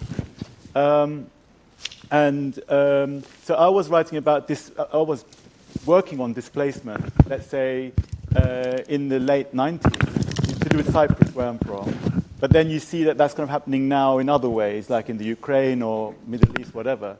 So I think that a lot of the themes that I was working on then are sort of becoming relevant now again, just by coincidence. But it also shows that the world hasn't changed that much. So I think it's sort of, I guess it's timeless in that sense. But I was interested in timelessness in terms of design as well, like in terms of looking at things that I felt could last. So when I do these museum shows, like we did the one we did in Shanghai a few years ago, I had to uproot all the works again, and I was actually quite pleased with, and I had forgotten all that work we'd done because I always looked ahead. I never really was able to enjoy what I had done just before because it was so much hard work, one after another, that gave me the chance to stop and look at what we had done before, me and my team.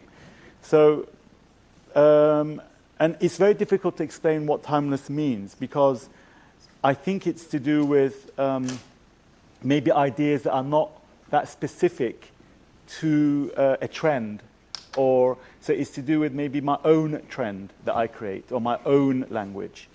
And I guess that it's also to do with the amount of information, that knowing when a composition is right. I mean, I spent all my life thinking about, is that composition right? Is there some invisible law that makes me think that the waist is too high and this is too low? It's like, this is my world, really. Day and night compositions. And I think that's, in a way, the architect in you, isn't it? That there's something about proportion. Mm-hmm. I mean, in terms of the ongoing relevance of your work, I think all of us looked at a lot of the imagery associated with your archive, both in preparation for today and thinking about your archive.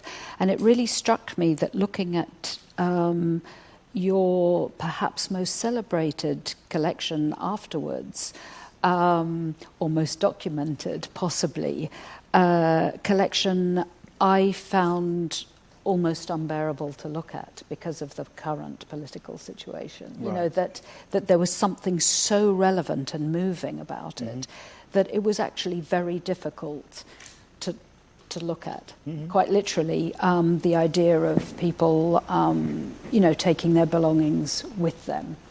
And so there is a kind of equal amount of timelessness in the other images, but there are these kind of almost monuments that you've created that are particularly political and kind of rhetorically powerful. Do you feel, because of where we are at, so to speak, today, that you feel driven to make work that is as outspoken now, or do you feel that your idiom has moved, has shifted such that may not be quite so? If I can be really honest, I think that we've slightly lost agency in how we pursue our ideas because of worry about how you'll be judged and how you might be vilified even.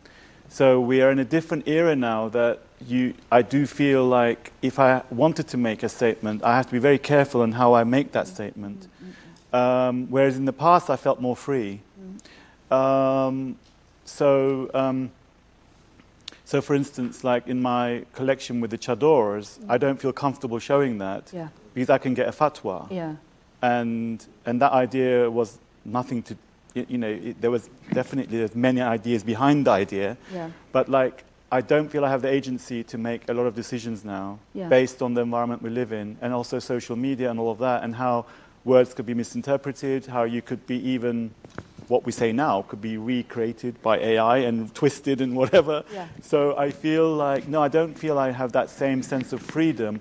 However, I still have an interest, and I think it depends. I think my more recent works have become more abstract. Yes. And also because I went into the art arena as well, where I work with 2 galleries, and maybe my need or my, that's been a channel to do my other work. So I didn't maybe do fashion shows that incorporated those ideas, because in a way they've sort of split.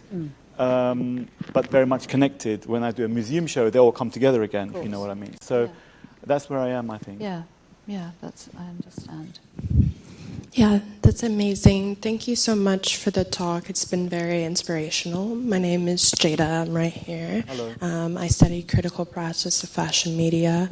You mentioned before with control, it's a disease for you. And decisions and control are kind of in the same I would say circle. How do you decide what you do have control over and what you don't have? Kind of what we were just kind of previously talking about, and also what was like your greatest failure in that? My greatest failure? Yeah. So first question about control is connected with perfectionism. I'm a bit of a perfectionist, unfortunately, which is also a disease.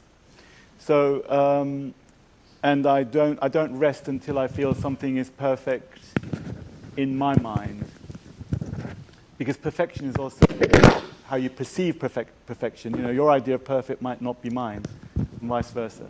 So I think that there is this. I think everyone's got their own, let's say, path as to how they can achieve ideas, right? For me, I think there's a persistence and there's reiterations until I feel it's right for me. But then at some point I have to cut off, because you can never be perfect, really, if you think about it more from a broader perspective. It's your idea of it. But knowing when to stop is as important as knowing how much to keep in, because it's like when you're doing a drawing and you miss out many parts. You then know that drawing is right, when you missed out the parts. When you overload the drawing, it's overdone. And it's a really difficult thing to talk about. But so I do live in these kind of like invisible laws I've created for myself. And then my biggest failure, I tell you what I think it is. I think because I was so busy with the collections, and I really almost would sleep in my studio for many years, I didn't put enough emphasis on the business side. And that, I think, I'm seeing that now. And the reason was because I didn't have the capacity to do it all. But I did actually do really, let's say, important projects. And what I did was actually, I always reinvested that back into my brand. So yes, we did get very good projects, but I always reinvested it. And sometimes I think, God, maybe I shouldn't have done that. Maybe I should have just done it differently. But then that was my choice. So other than that, it's been, for me, a really incredible journey, but also a very difficult one. So it's been both, I would say, not what it seems from the outside. Yeah. Hello, thank you so much for sharing your perspective and experience. I'm Emily from MA Fashion Futures at LCF. Sustainability-wise, there's so much that needs to happen still in the fashion industry. So I'm wondering, as a creative and honestly a pioneer in so many ways, what has been one of your biggest challenge and how you responded to it? Yeah, my biggest challenge is personal versus the collective. So my personal approach to sustainability versus being part of a system. And the system is the issue, because let's say, I've been in so many situations where I want to use, let's say, a certain material, and I can't use it because it's not part of a system yet. It's simply too expensive for me. So, for example, basically it's that correlation that I feel needs to be improved. And there are so many organizations that are doing amazing stuff, growing material, using different fibers, etc.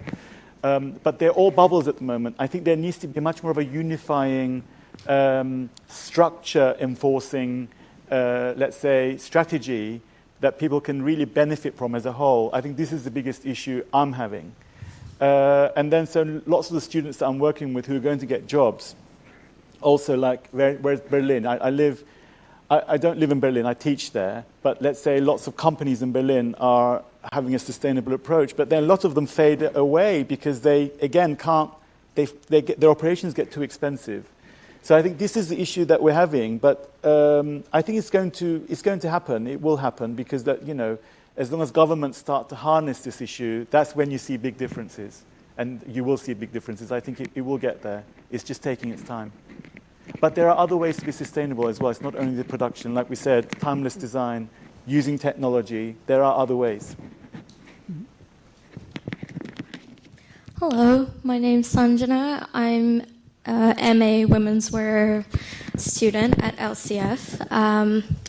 As someone who looks up to you for your work that revolves around, social justice and commentary, and you've worked so much with it, and a designer who also strongly integrates that into her work, I'd really like your advice as a professor as to how to tackle using that in your work without coming across as an activist or as someone who's trying to profit off of social issues, because that is a comment that you have to keep at the back of your mind when you're working with very delicate subjects and very realistic situations that, as a human you'd like to care about and portray in the industry, because it's important to have that conversation.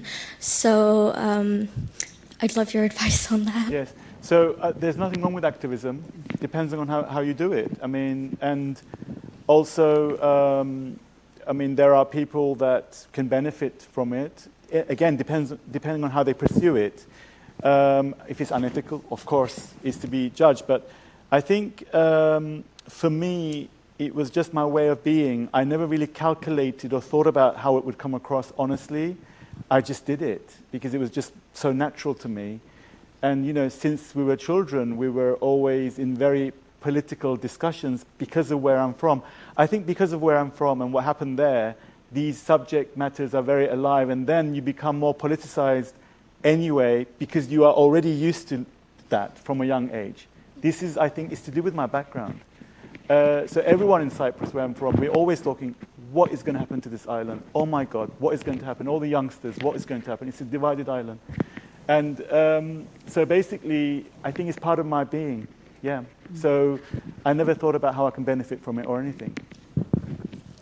And sorry, just to clarify, Yeah. I'm not insinuating that you've any of that. I didn't get it that way. You're asking generally. I didn't perceive it that way. Genuinely, because as a student today, Yeah. you're driven in a particular direction where you have to take into consideration, the modern ways of thinking, where it is, as you mentioned, easy to criticize a designer, given social media and so many platforms. Yeah. And oftentimes than not, I have received a lot of comments that have warned me to take into consideration how my work might be perceived. Mm-hmm. And as you mentioned, it was freer back then to showcase your work and the purity of, your intent and share your perspective.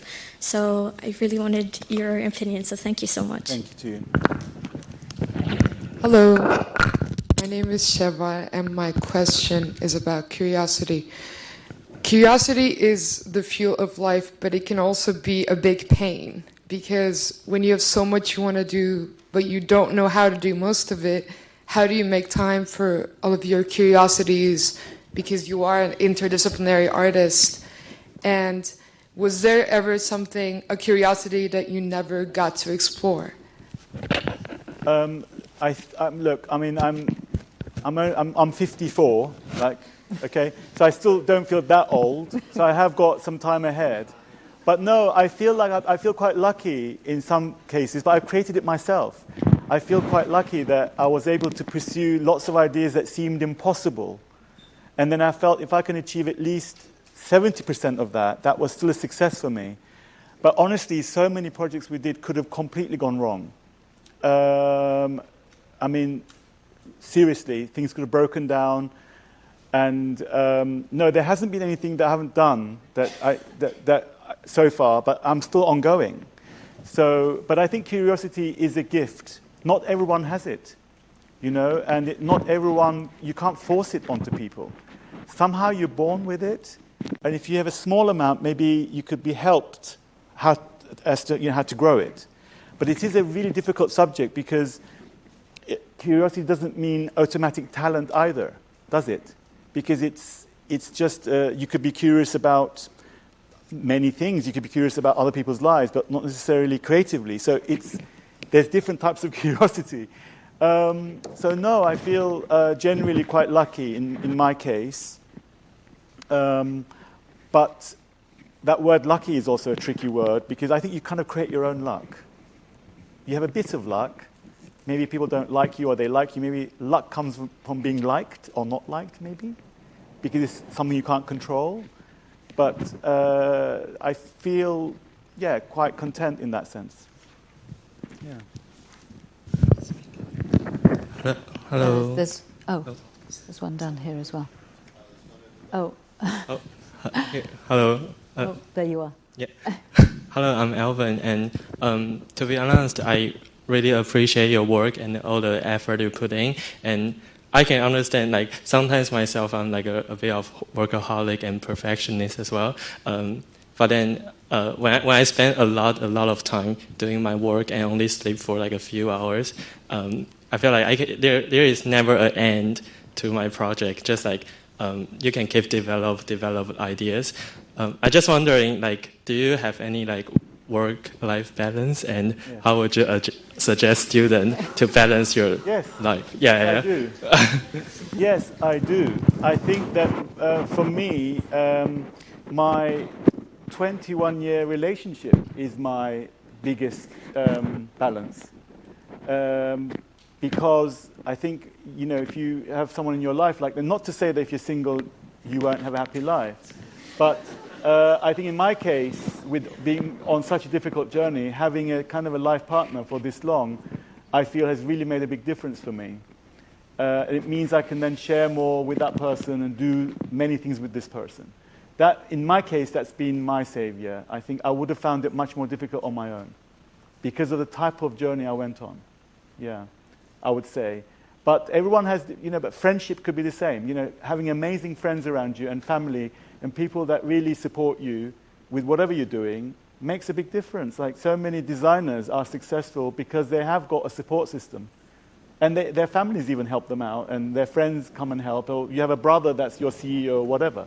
So I think there are many scenarios like that which makes a big difference, and the lack of it can also make a more of a dire difference. But then it really is, I mean, it's really hard to generalize, but in my case, it's been my relationship, definitely. Yeah. I think I can, but I don't know what the time limit is. I think we're fine. I think we can do a couple more. Yes, two more maybe. Yeah. It's working. Hi. It's just right over here. My name is Karma, and I'm a graduate from the MA Fashion Curation at LCF. I think you have already kind of answered a bit of what I wanted to initially question about. As you know, like, your work has been branded a little bit political, and we have been talking about it, but it also, you said, it stems from your own personal story and your personal experiences and your background. And you have also told about how much you like control and how much it is only you can have. So diving into your new project with the Center of Fashion Curation, and a whole new set of professionals having their hands with their own prejudices and biases on your work and having their own interpretations about it. And as you said, like, what almost a lot of what you said is not an absolute, but a kind of an idea. But we know the limitations of an archive and how much finite it is and how much we can hold into it. How much do you think you are going to have that worry about control, and also how much do you think you would want to involve yourself or kind of distance yourself and let the other professionals have their work in? So how are you going to balance that, and how do you plan to see yourself? Okay, I'm going to give you an example of something else that might answer your question. So, listen, I think when you are sort of a controlling person, also knowing when to let go is very important. So, for instance, with me, so I would work with my team on the collection, but when the styling time came for the shows, I worked with a person called Jane Howe, then I worked with someone called Jodie Barnes. These two stylists I worked with for a long time. And I love that moment because I was getting another eye on how my clothes could be, let's say, put on the model, like the model that's going to wear. I love that dialogue because I was kind of going away from what I've been looking at so closely, and it's so refreshing to get a new person in at the end, and they can also help me, create another perspective, which was part of my plan. So who I chose was very important for that, because I had to trust their taste and their work ethic and all of that, right? So with the curation, it's the same. It's to do with who's doing it. So if it wasn't Judith, who I have a past with and have a familiarity with and knowing her aesthetic and her taste, it'd be very different to working with another person. So I would feel, of course, the decisions that Judith and her team and the students might make, I might not agree with everything, but it doesn't matter. I think you need to know also where to kind of like let other people create another perspective on what you're doing, because I think it will create even a better result. So the controlling and the perfectionist side for me is while I do the collection. So in this aspect, I think it's very important to work with others, absolutely. But knowing when to do that, and knowing also who it is you're working with. Not anybody. Yeah. Hello. Yes. Thank you very much for both of you and everyone this morning as well, or the previous talk. Really inspiring. And I suppose I ask both Hussen and Judith as well.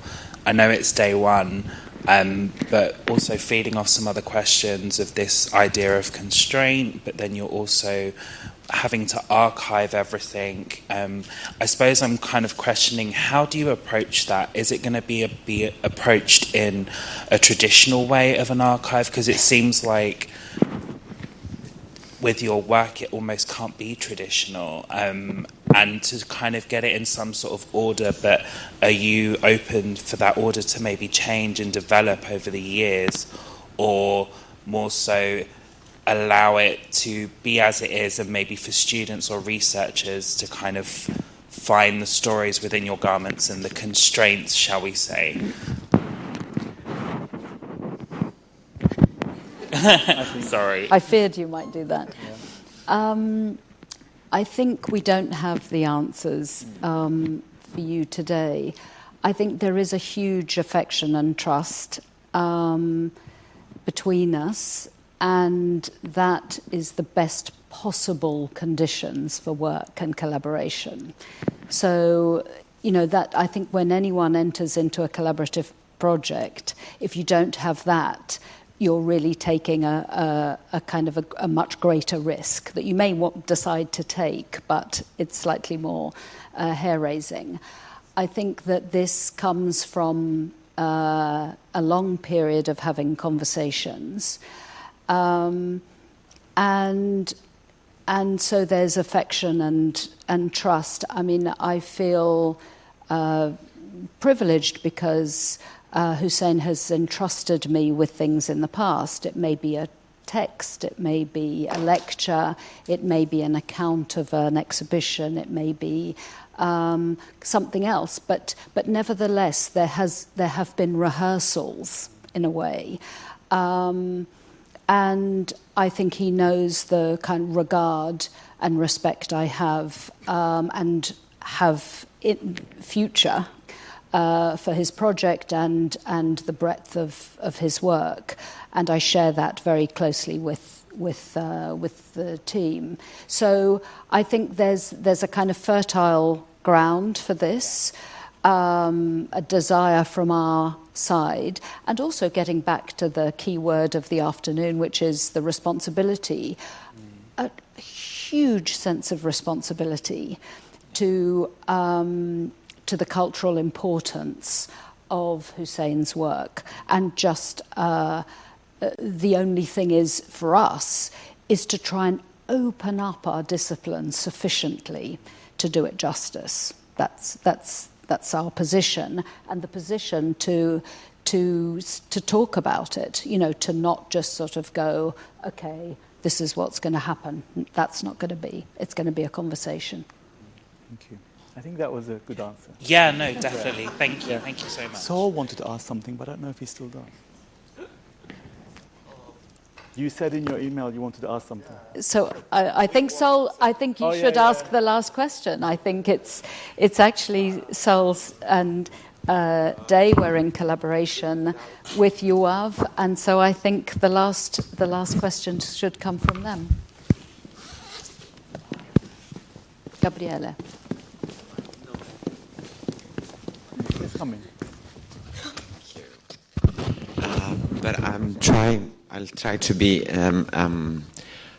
brief. But first of all, that I have to say, it is a privilege to be so close to you, because you are the designer of my generation. You are one of the most influential designer of the. Thank you.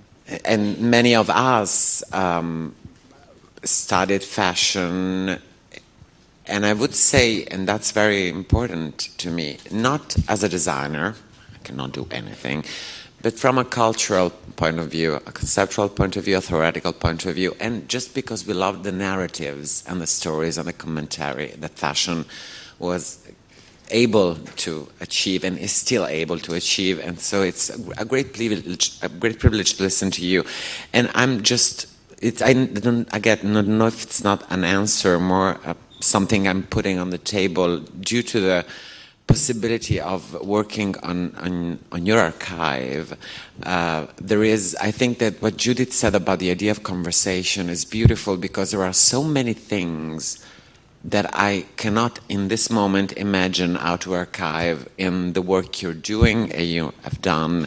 For instance, all the changes you made in the way fashion was presented, the element of performativity, which now is a word that we use for everything, but in your perception of the way you presented fashion was so important, and that is very difficult to imagine how to archive that one.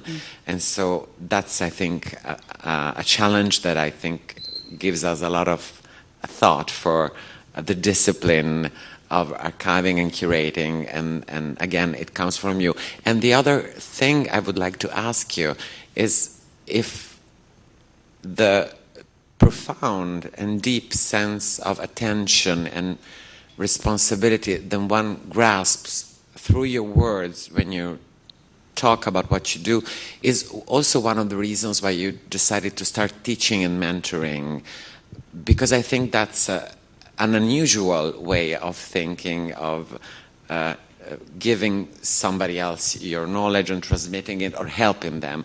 But I think that that's a very profound interpretation of the idea of sustainability. I mean, it feels like as if you are taking a role in a system, in a community, and I think that's a huge thing. And I don't know if it's a question, actually, but I was it's just... a comment. Yeah. I'm sorry. Yeah, it's okay. I'm Thank sorry. You. No, it's very kind words. Thank you. But I felt that I had to... Thank you so much. I appreciate it. So,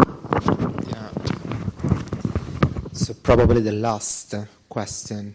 I try to create a link with the introductory panel and also a link with another question about curiosity, and I put other words like imagination, perception. I put some photos about your work for number C in 2002. a magazine created by really? you. In Belgium? Yeah. You were involved in that? Oh no, no. Oh, you mean you but were I studied. okay. I studied a lot the issue. Okay. And yeah, I really want to use this opportunity to have you so close, to ask you something about that work for the magazine, because it's really interesting. Your approach in the magazine is a visual and textual trip for me about senses, the coffee cup, the children with the over jacket, and the reflection about the war, and blind people in the magazine. So how did you work in occasion of that experience? Because my work is really focused on publishing and publishing archives also. And I think that issue is quite precious tool for all of us, I think. Yes. Yeah. So that magazine was edited by Gerdy Escher, who I'm still in touch with. And she is in Antwerp. And do you know her? I met her. Yes, she's adorable. And that was, so it was a magazine where, just for people who don't know, it's based on letters. So A would have been one designer, B another, and C was me because of Chalayan, you know, my name. So basically, I had to curate lots of ideas for it, and we made a big effort with it. It was really much about ideas, but also we had no money. So I couldn't do a fashion shoot. I was only able to do one mini shoot with Jane Howe, my stylist, and I decided to actually draw the clothes for the editorial because I had to use other designers as well. That was a requirement. So as well as my own clothes, I had to actually shoot the work of other designers, but I didn't have money. So, okay, I'm going to draw this, for example. So I drew the editorial. So you remember this. And then there was like other stories in there, and very much wanted to be about, yes, you know, the world of the blind, how they dress, how they choose their outfits, and how they create codes. So let's say a certain button shape or a certain, let's say, shape or detail on their garments would be a code for color green or color black, whatever. So we did a whole study around them. And then the coffee cup reading, and then, you know, there's all these other stories. It was really enjoyable, but a lot of work. Yes, I think it reached quite a lot of people. It was very boutique, actually. It wasn't like a massive publication, but somehow people got hold of copies. And I was really pleased with the results. And, you know, a lot of people were very generous about it. But projects like that, you know, the last thing I did similar to that was for wallpaper. I did a whole issue on North Cyprus, where I'm from. And that was also fun. And different kind of work. But I looked at craftsmen there, and in the walled city, I looked at all the different young people, how they're setting up businesses. It's Nicosia, where I'm born, there's a walled city in there. You know, this was Ottoman, it was Venetian, it has a whole history. I looked at especially young people. I think my thing is I want to really help young people if I can at this stage in my life. So everything I do is kind of veered towards that. Even I think the archives is essentially to share with people so they can benefit from it. Yeah. I think this is a gratifying thing for me. Yeah. Something I'm thinking about more and more as I get older. Yeah. I mean, I think that's a really lovely note to end on, the generative nature of your work. It's generative. It's joyous. It's serious, but it's essentially generative. And so we hope with this project to make it available to, you know, the greatest number of people to benefit from your wisdom. Anyway, thank you so much for being with us. Thank you to you, Judith. Thank you. Thank you. Thank you.